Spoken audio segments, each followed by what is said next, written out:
We're proud to announce that today's webinar is in collaboration with the National Registry of EMTs and is titled 2024 National Registry Update, EMR and EMT New Examination Blueprint Launch, presented by Dr. Paul Rosenberger. I'm going to pass it over now to our presenter. Thank you so much for being here with us today to share your knowledge and experience with us, and we look forward to the presentation. All right, well, thank you, Rio. I'm glad to be here. And a big thanks to everybody that's here listening to this because we do have some changes coming to our examinations in April of 2025. And so that's what we're going to talk about today. And the really nice thing is I'm going to point you to a lot of resources that are sitting on our webpage so that you can go experience those and use those to prepare for our examinations. So with that said, let's go ahead and get into the presentation. So I always like to start off with talking about what is our purpose, our vision, and mission. And so our purpose is written here is to ensure that all EMS clinicians have the knowledge and skill that's required for competent practice. And I'm going to unpack that more as to what that means when I talk about the practice analysis here in a few slides. But that is our purpose, is we want to make sure that people are certified through the National Registry actually are competent to do no harm and be safe for the patients that they take care of. Our vision is to have a safer and a healthier world where all patients receive care from certified EMS clinicians. And finally, our mission is to support the EMS profession through partnerships. And the example of that is what we're doing right now. This is National Registry working with a partner organization, the National Association of EMS Educators, to share what's going on with our upcoming examinations. We also do a good bit of research, and that is published in a lot of different journals. And then finally, lifelong assessment of clinical competence. And when you think about that, that is the initial certification as well as continued competency where people renew their certification year after year. So that's our purpose, our vision, and our mission. And today I really want to talk about this practice analysis that we did last year. It was published last year. And let's go to the next slide if I can get there. Want to talk to you about what is a practice analysis and what does this mean? For the people that know me, I was an educator in Dallas, Texas for 17 years in the classroom. And I moved to National Registry about 3.5 years ago. And honestly, I wasn't really familiar with what a practice analysis is. And so I wanted to share with you what that is. But a practice analysis is also called a job task analysis. And I've got the question here, well, what is it? Why does it matter? What does it mean? What is this all about? And a practice analysis is really a document that gives us examination content validity. And what that means is that we do a big study that is structured, it's science-based, to actually determine what it is that, in this case, an EMR and EMT does when they come to work every single day. And we want to know what they do because that's what we're going to test. We build for examinations off of the job task analysis. And so what happens is that during this research project, we're able to identify those job tasks that are performed. When we do that, we also want to know how often they do those job tasks and what's the criticality associated with those job tasks. So what that really simply means is that we run a lot of similar calls. The number one call in EMS in America is trauma. And so we know that we run trauma calls with great frequency, but that's not enough. We can't just test trauma calls. We also need to test criticality. And what that means is that we want to test those emergencies that have high potential for harm if we don't do things correct. Example of that is a patient who is in cardiac arrest, who's a pediatric patient. We don't do that with great frequency, but it does have high criticality. And so we have to be competent in that emergency, just like we are a trauma incident. Most EMRs, EMTs are highly competent in trauma care because we do it with great frequency. But again, we just don't see the pediatric cardiac arrest often. And so we have to be as competent in those emergencies as we are in trauma. And so with that, we do need to test criticality as well. When we have those job tasks known from the practice analysis, we then associate those job tasks with required knowledge and skills. So what is the knowledge that a clinician needs to actually perform a specific job task? And what are those skills associated with that job task as well?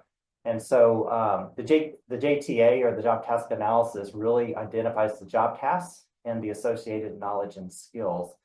And that's where we build the test from. When all that's done, it takes about 2 years. We then have that clear and accurate picture of what it is that EMR and EMT does when they come to work every single day. And that is our foundation for content validity. And then the last bullet here being is that we are an accredited organization. And so we have stringent requirements that we must meet. And one of the requirements is that we repeat a job task analysis every 3 to 5 years.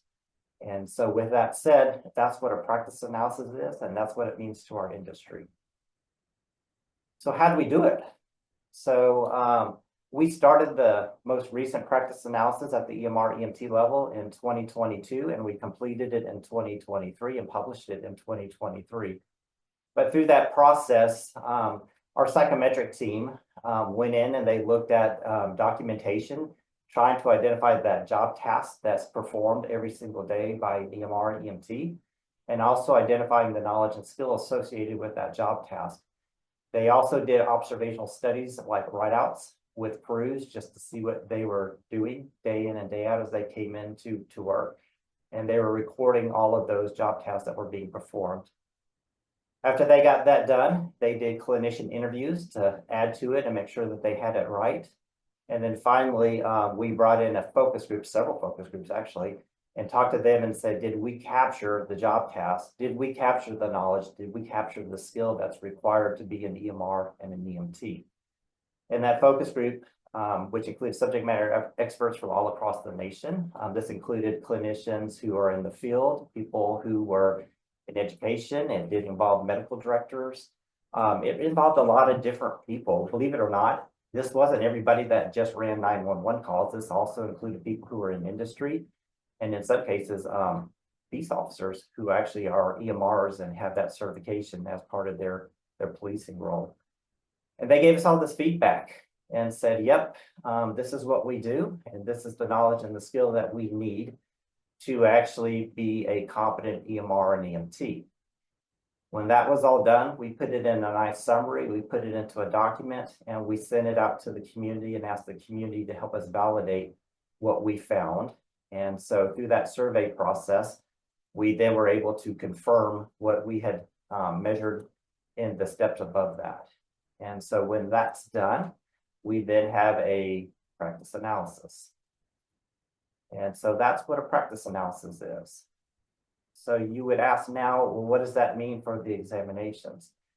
So the job task analysis, or the practice analysis, is a document that helps us establish content validity. It helps us create a blueprint as to what our examinations are going to look like.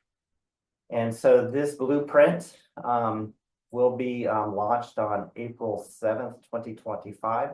Really what that simply means is that we will launch new EMR and EMT examinations starting April 7th of 2025. And so the test is changing from the existing format. What you're going to see is today, when you look at the blueprints for the National Registry EMR and EMT examinations, they have 5 domains. The existing domains are airway, respiration, and ventilation. That's the first one.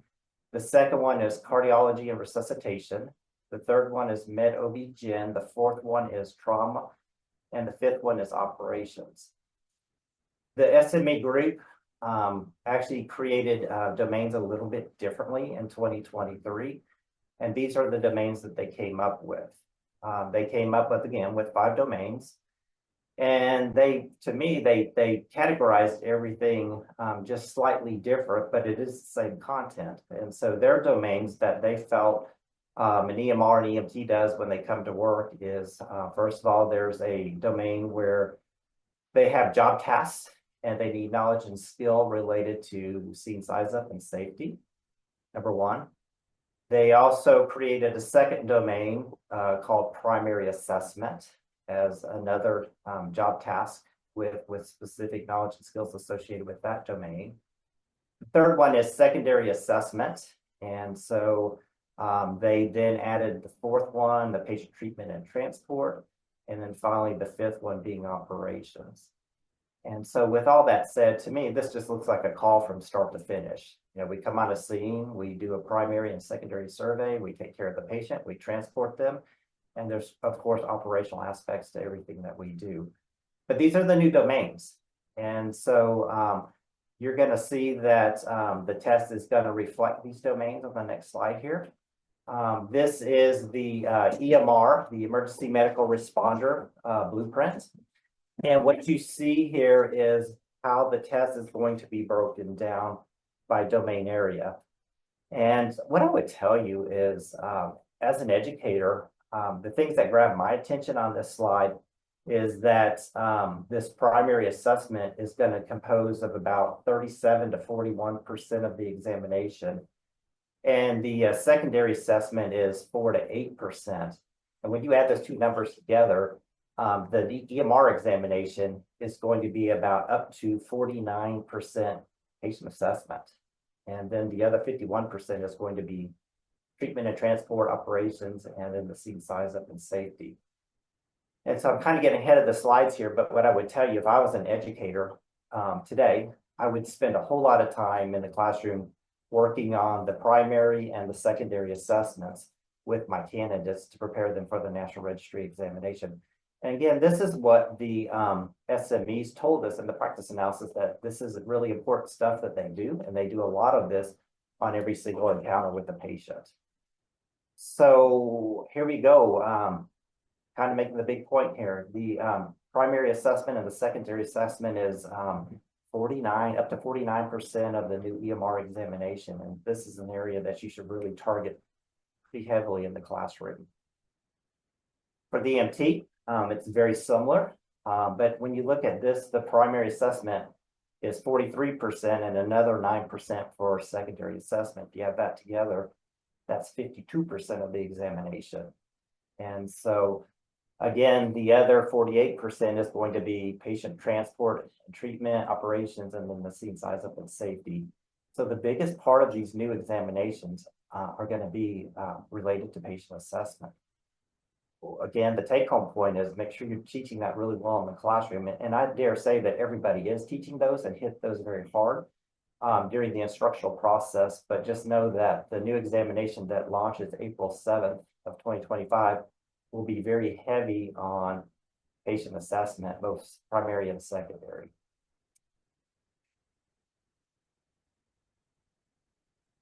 So here we go. So that first domain is the scene size up and safety. You noted on the slide that it had 6 job tasks associated with that. And here are the job tasks under that domain. So to me, this makes perfect sense and nothing surprising here. So develop a plan of action prior to arrival.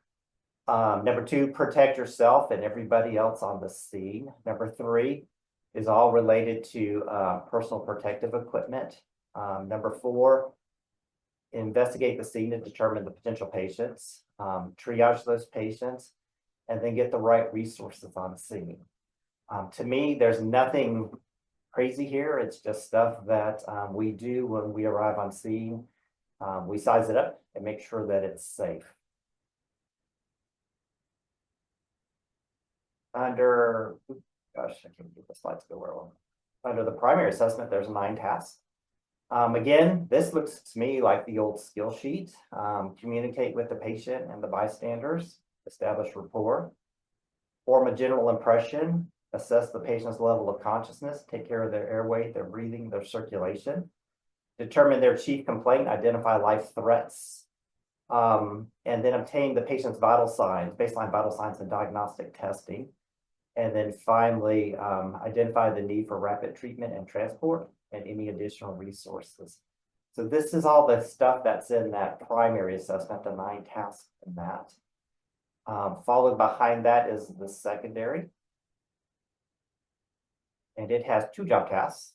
And so this one here now becomes really reassessing that patient and making sure that we're getting all the information we need to take care of that patient and making sure that our interventions and our findings are on track to make the patient get better. If things are going worse, we can take action to change that, or even see if our patients stay in the same. But 2 job tasks in this. Again, I want to point out that the EMR, the primary and the secondary assessment was 49% of the examination, and the EMT, that was 52%. So these 2 domains are huge on the new test.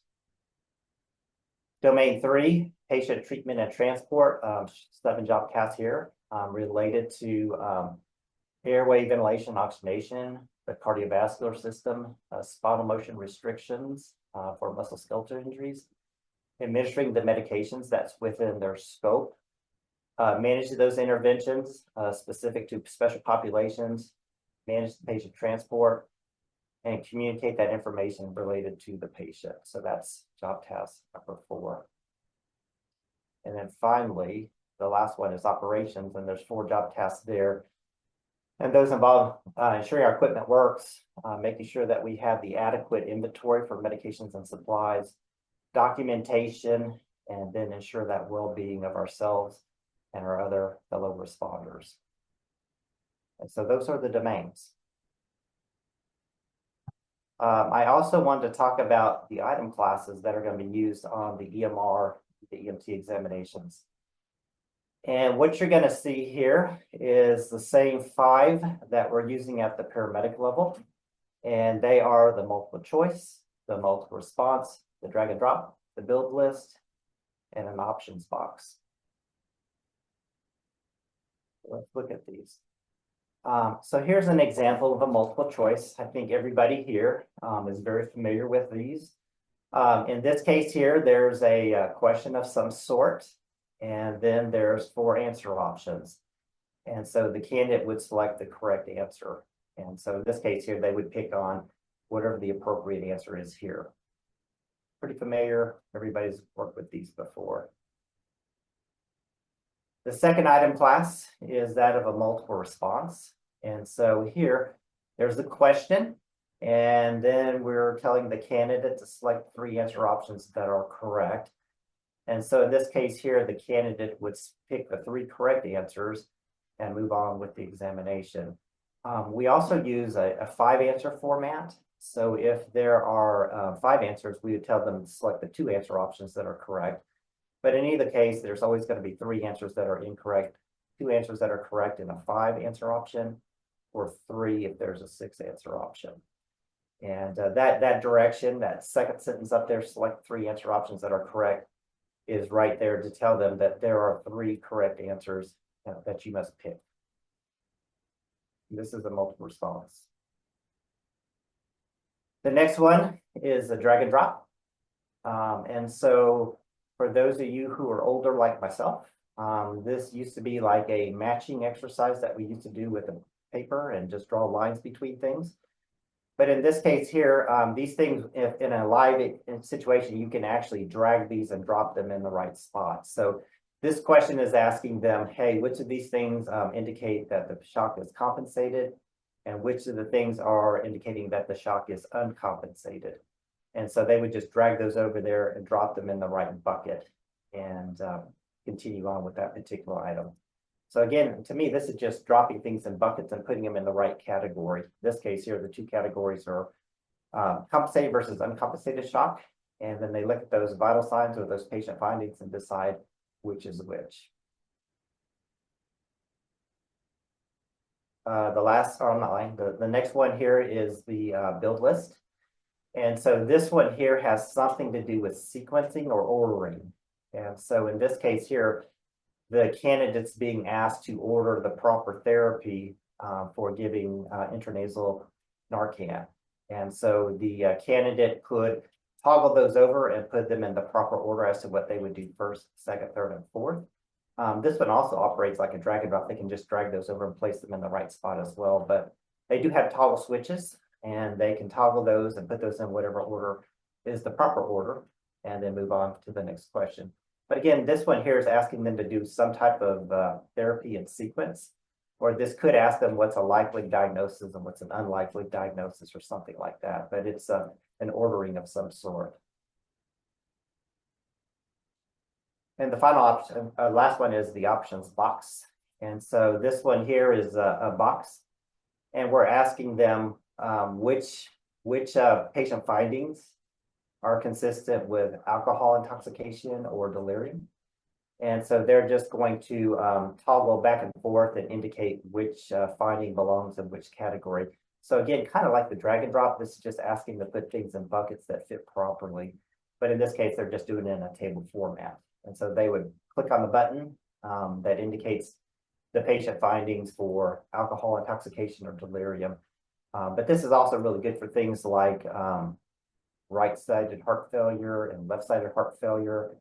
And, situations like that where we're asking to put things in buckets. Signs and symptoms are showing us this condition or the other condition, and they would just indicate which condition they think that it belongs in.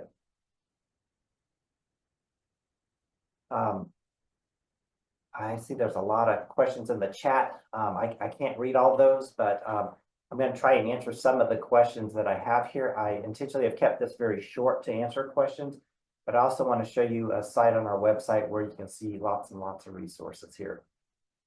So these are some questions I anticipated that might be asked. The first question here is, why is the change happening? The answer to that is we like to keep our examinations up to date and relevant. And so we have to do that through a practice analysis that's conducted every 3 to 5 years. When we have that practice analysis and we know the job tasks that are being performed, and we know the knowledge and skill associated with those job tasks, it's time for us to update the examination. And so it's that time. And so we have done the job task analysis in 2022. We finished that in 2023. And this year we've been talking about some of the changes, and this is really an aggressive launch for us in December here. But the answer is that this is a new job task analysis, which causes us to update our examinations, realign them with the findings from the job task analysis. There's also a requirement for accreditation that we must do that with some frequency, make sure that our examinations are relevant and content valid. Number 2, will the test be harder, easier, or about the same? We have no reason to believe that the difficulty level of the examination will be any harder or easier.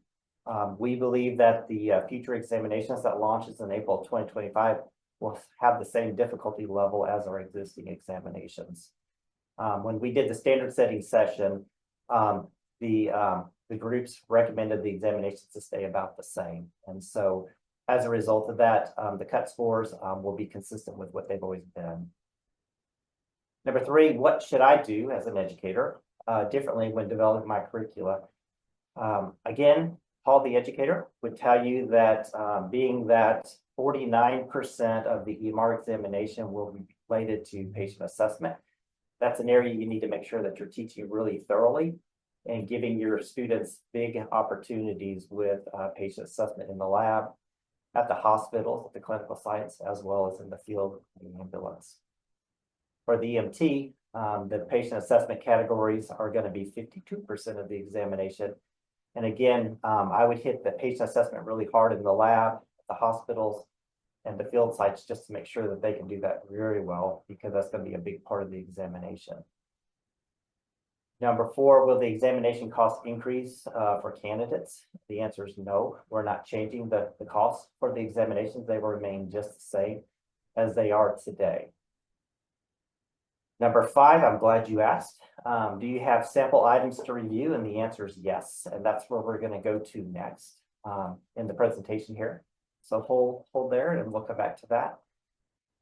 Will clinical judgment, leadership, and communications be assessed? And the answer is no.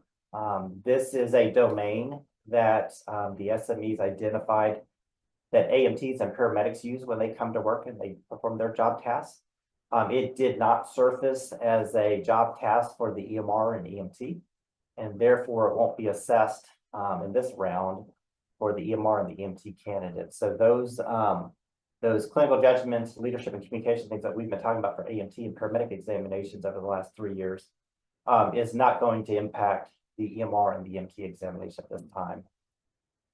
And will scenarios be used for assessing competency in EMRs and EMTs? The answer is no. Again, we're using the scenarios to test clinical judgment, leadership, and communications in AMT and paramedic candidates. And so the answer to those last two questions is no and no. No, we will not be using measuring clinical judgment, leadership, and communications in the EMR or the EMT candidates. And no, we will not be using scenarios on our EMR and EMT examinations. So I promised that I would take you to some resources. If you go to our website, nremt.org, I hope you can do that as I'm talking here. You're going to see this on our landing page. This page was launched last week, and it has a ton of information and a lot of resources for you to prepare your EMR and EMT candidates. There's about 5 sections here. If you click on important timelines and information, we'll go there and see what that does for us. About the examinations, there's resources there. Novel item classes used in the assessment of EMRs and EMTs. There's examples there. There's an FAQ section, and then there's additional information. We're going to go there in just a second here, but the point being is there's lots of resources out there. We hope that you take your candidates there. As educators, you're listening to me today, so you're going to get to see these resources. We also want to involve our state officials and anybody else who has an interest in the new examinations. Before we go there, though, I want to do a shameless plug here and talk about how we communicate to the industry. And so we have a registry insider. Our CEO, Bill Seifert, interviews a lot of different people and talks about content and topics that are really relevant to our industry. We are on every social media platform that I'm aware of. And so just go in there and find your favorite platform and get some information there. I believe we're up to about 25 different podcasts that you can get information on with what registry is doing. So let me change gears here in just a second. Go to our webpage. I'm going to give you a chance to go there, but I am at nremt.org.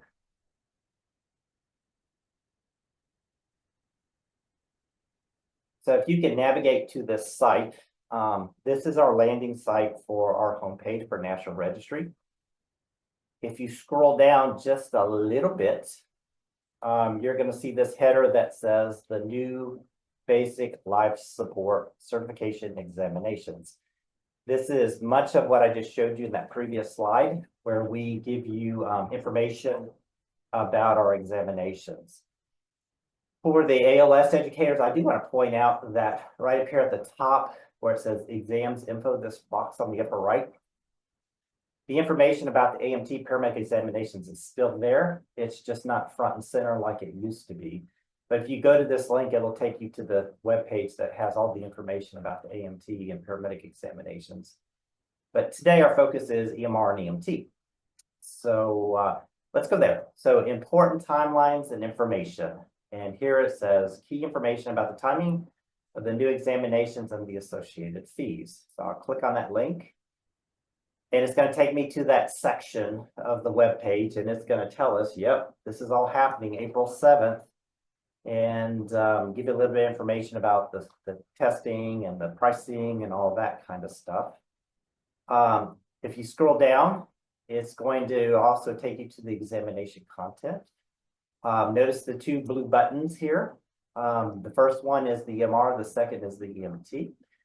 If you click on those buttons, it'll take you to the test plan, which will tell you all about the examination. So there's a ton of information here talking about what is the test plan for that specific level of provider. In this case, it's the EMR, so it's what, about 8 pages. Just telling you about the test plan for the EMR. We also have the same information about the EMT test plan. They are slightly different, but they're very remarkably similar. Again, you should go to those links and go visit that. Again, the focus here are candidates, educators, state officials, and anybody else who wants to know. This is in the public domain. We want you to go to that. Below that has the breakdown, the blueprint of the examination by category and by percentage. I just showed you that in a table format a minute ago. It then shows you the information about the item classes that we're using and explains them. There is also a short video here under View TEI Types and Navigation about how these items work and what they look like. We do have under the sample packet, we have a PDF, a PowerPoint that pretty much is the same content I just showed you in the presentation earlier, but that is downloadable. It is information that you can share in the classroom or tinker with your students so that they're familiar with the examination. There is a short video explaining what's in the sample packet. That's 1 minute and 17 seconds, so it's a quick watch. And the coolest thing on this page is the EMR sample items and the EMT sample items. I'm gonna come back to that in just a second here. There's an FAQ section for all the questions that we anticipated you might have. And then finally, important dates. And today's certainly an important date because this is our first webinar on it. There'll be a second one very similar on January 23rd. And again, this is hosted through the NAEMSE website. But again, a lot of information about the EMR and the EMT examination. And I really want to take you here to this section here about the EMR sample items and the EMT sample items. And what you will see underneath these are 15 items for the EMR, 15 items for the EMT. So total together, there's 30 items that actually help showcase what these new examinations will look like. And so the really cool thing about this is when you click on that, it actually leaves our website and it goes to our vendor. And it then goes through the screens, much like a candidate will have when they go take the test on test day. So here it says, hey, welcome to National Registry. You're about to take a sample test, blah, blah, blah. Please read that, move on. It talks about the item types here. In this case, it's showcasing a multiple choice. It showcases a multiple response. It then shows you an open table, or I'm sorry, options box, options table. Next. It showcases a build list. It showcases a drag and drop. And then it kind of gives you a tutorial. And then these are the same tutorials a candidate will get at Pearson VUE. And so it kind of tells you how to operate the system, navigate the system. And then it launches you into test. And so here, the candidate will come in contact with 15 different items from those 5 domains. And it also, at the same time, showcase the different types of items. So in this case here, this one's asking, this is the drag and drop, and I'm not reading the question at all. I'm just dragging things over. But this one here is asking, I guess for this 2-year-old, what's normal heart rate? So we stick that over there. And systolic blood pressure measurement within normal limits. We stick that over there, and then we move on. Second one is a multiple choice. So then we would answer that and move on. The third one is another multiple choice. Move on, and I'm not reading these. I'm just navigating in them. But here's a build list. So we would do something with this particular item, and toggle this whatever way we want to toggle it, and then hit next. So here they get to play with a build list item. This one here is a multiple choice. It then asks them to decide what actions they're going to do for a drowning victim. This one here is a multiple response. It's saying select 2 answer options. So they would do that. Select 2. So it showcases multiple response. Here's another multiple choice. Here's another multiple response. That's going to select 2. Multiple choice. Here is a options box. So it's saying put these things in different buckets. So what belongs where? We would do that. And that's it. But those are there. I really wanted to take you there so that you could actually experience those. and just show these to your students. I mean, these are great tools. Oops, yeah, look, I missed that one. I didn't pay direction. But answer three there. Go ahead and just answer these questions here. We built these to showcase them for educators, candidates, and state officials. And so, again, this is a tool for you to kind of see what we're up to and get a feel for these new examinations. Again, if you go back to the website there, there's 15 for the EMR, there's 15 for the EMT, and there's 30 different items there for you to experience as you prepare yourself, your curriculum, and your students for the National Registry examination. Again, I'm nowhere fancy. I am just at nremt.org, and all this information is on that webpage. So I think it would be a really good investment of time just to go in and play with what's there and see what's there. But everything that's here, I believe, is valuable to an educator, a candidate, and a state official. With that said, I have nothing else to present. It's just more or less two questions. All right. So Melissa asks, if they only select one on the multiple choice response, does it message the student?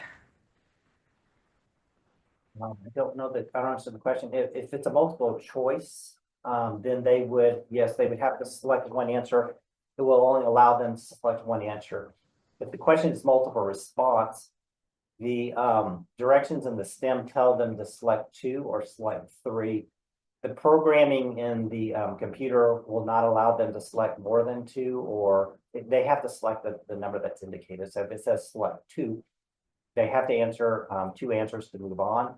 If they hit three, it won't let them select three.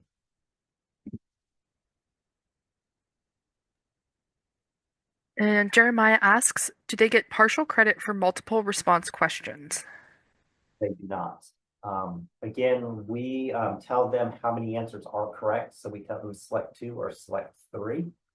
Most certification organizations do not do that. They say select all that apply. And so with us giving them that direction to say select two or select three, we believe that that's fair, that they can answer those items with the proper number of correct answers. Michelle asks, will the time limit increase or will it still be 2 hours? It will be the same. Again, the examination is not growing in size. I think the biggest change is going to be the domains are relabeled. And then the content within those domains are slightly structured differently than they were in the past, but same number of items. So no, the answer, the test is not going to grow in length. It's going to be the same test that they're familiar with. Meredith asked if it would be possible to see an example of the build list again, how to use the toggles. Yeah, go to get back up here. But if you go to the website and go to those buttons that allow you to experience those EMR and EMT items, you can experience those firsthand. But here you would just oops, I'm not sorry, my bad.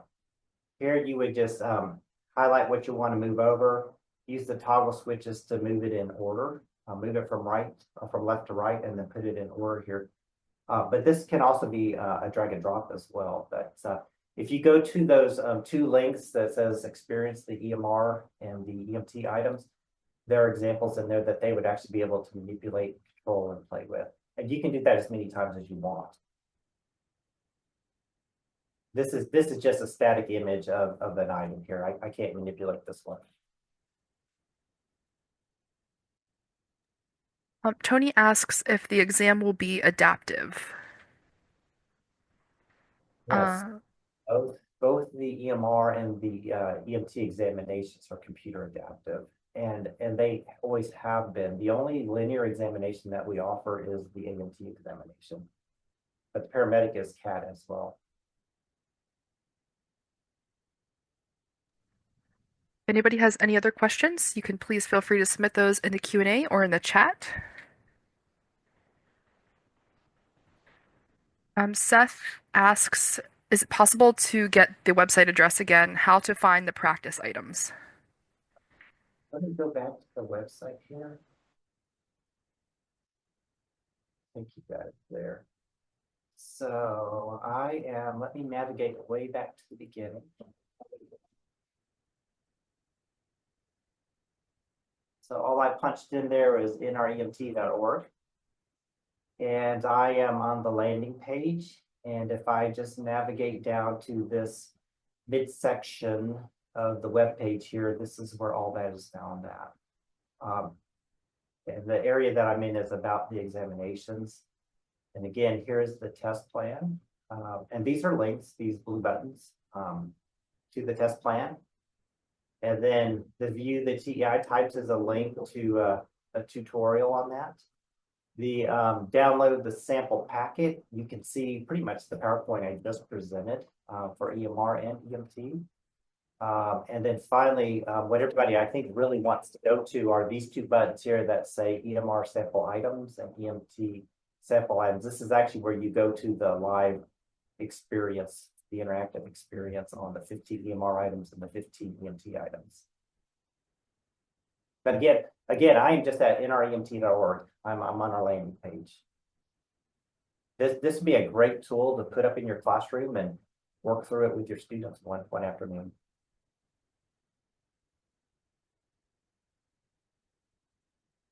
But I'm super proud of EMR sample items, EMT sample items. Again, 30 of our items that educators, candidates, and state officials can experience almost like they would in the testing center.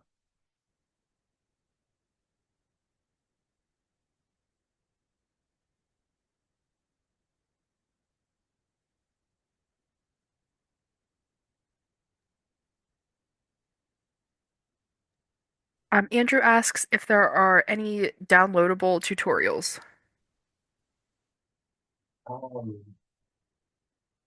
They can watch these. I mean, this sample packet introduction, this is a video. The view the T item types, this is a video as well. They can download the sample packet. This is a slide set of all the different item types. And it's also it also has slides related to the different domains, giving examples of items that would fit those 5 domains. So that is downloadable as well.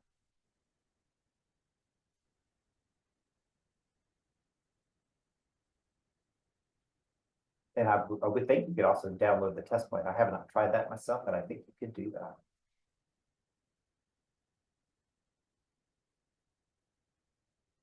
But again, this is our web page and it's available to you. Please use it. A lot of work went into this to give you resources to prepare for these new examinations.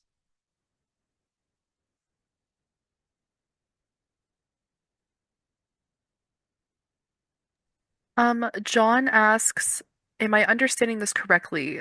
There will be no scenarios in the EMT testing. Correct. Yeah, we're using the scenarios to test clinical judgment, leadership, and communication. And that is a domain for the AMT and the paramedic. And so that's where you see the scenarios. You do not see the scenarios at the EMR and EMT level. Meredith says, you mentioned that 52% of the questions were PT assessment based, but also that there will be no scenarios. I mean, you could read in the STEM a little bit of information about a patient, but it's not going to be the 3-phase scenario that you see on the AMT and paramedic examinations. There wouldn't be a scenario where there's an en route phase, a scene phase, and a post-scene phase with some amount of items associated with each of those phases. There could be a scenario in a paragraph, but it'd be very short, but it's not going to be the structured scenarios that we're using at the AMT and the paramedic level.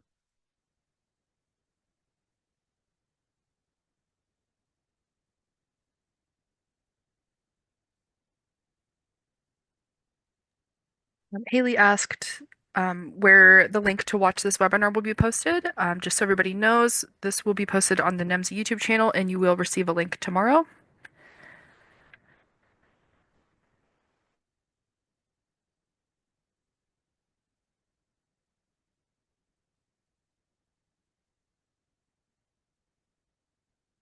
Again, this is on our homepage.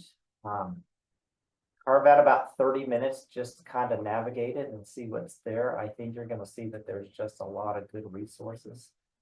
And it'll help you prepare your candidates for the examination.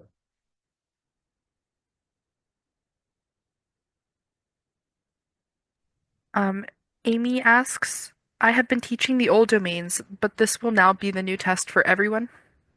Yes. Again, this doesn't take effect until April 7th of 2025. So your candidates who are taking the test between now and then will see the old domains, but these new domains will launch April 7th of 2025. That's a Monday, by the way.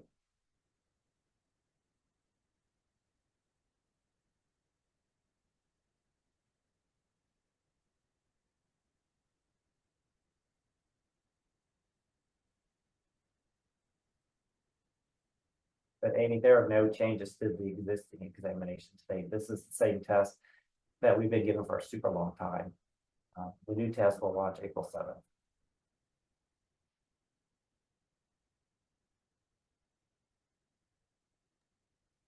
All right, that looks like the end of the questions for now. Actually, Kathy just asked how to obtain CEU for this webinar today. There will be a link that goes out at the end of the presentation today and a link that will be emailed to you tomorrow. You will just sign up for that on the NAEMSE website.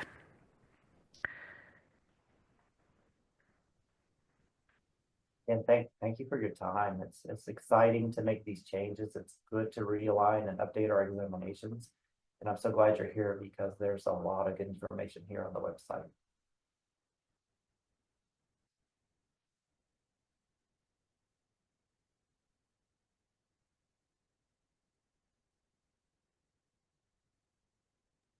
All right, it looks like there were a couple more questions, but I will make sure that those get emailed over to the National Registry for any further clarification on those. So I think that might be all of the live questions we have today.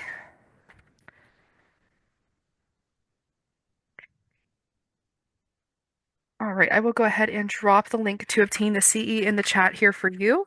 But if anybody misses this, no worries at all. I will make sure this goes out in tomorrow's follow-up email, as well as the link to today's recording, and then the link to the National Registry websites. That way you can get all of this important information directly in your classroom. And with that, was there anything else, Paul? I'm so sorry. Oh, not at all. Not at Okay. all. All right. Well, then with that, I hope everybody has a fantastic rest of the day. As always, Paul, thank you so much for being here with us. You are a fantastic resource. Um, and I am glad that everybody now has this information. And again, the registration for the second webinar of this is up, and I will send a link in that, the link of that as well for everybody to sign up. So everybody have a great rest of your day, and we will see you all next time. Thank you so much.